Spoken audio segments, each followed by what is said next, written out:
saya talaga ng high school, no? Halos wala kang iniintindi. Ako nga pala si Sep. 16 na ako. Eto, kasalukuyan nag-aaral ng grade 10. Nakakapagod pero masaya. Pangarap kong yumaman. Sino bang hindi, di ba? Bala kong kunin ang kursong arkitekto. At pag nagawa ko ito, tutulong ako sa bansa ko.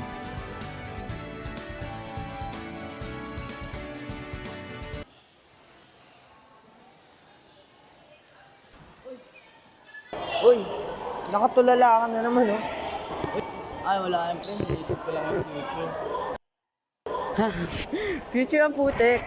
Corny mo naman, tol. Mamaya na yan. Sama ka na lang sa amin. Saan? Last period pa tayo.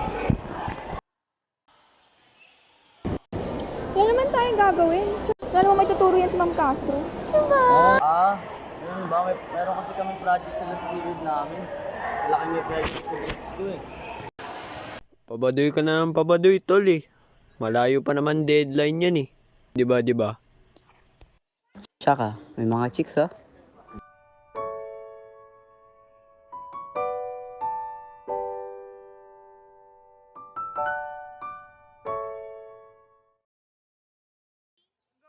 Uy, Yi, sama na yan.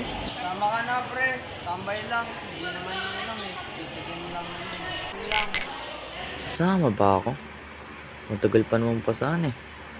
Pero hindi. Kailangan nang simulan yun. Pero ang ganda niya. Baka uling pagkakataon ko na to sa kanya. Hindi. Baka bagsak ako. Hindi ako makakapagpasa na ito. Ay, hindi ko na alam. Sama ka na, boss. Oo na, sama ka. Minsan lang. Tol, pasensya na. Babaw na lang ako sa susunod, ah.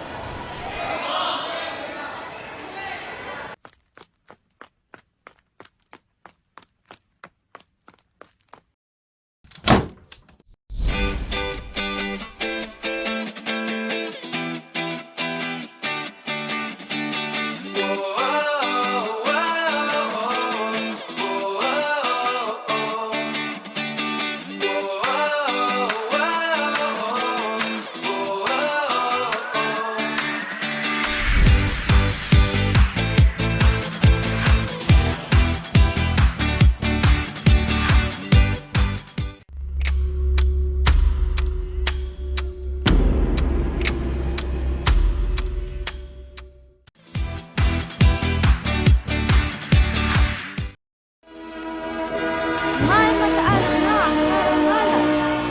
Basta Nazareth.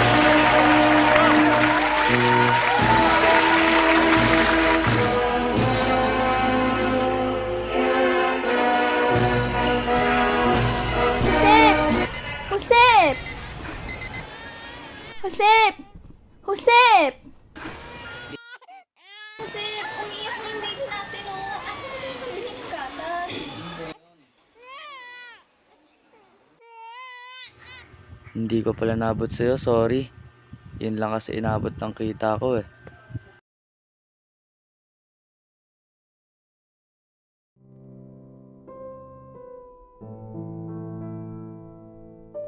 Ayun pala, sumama pala ako.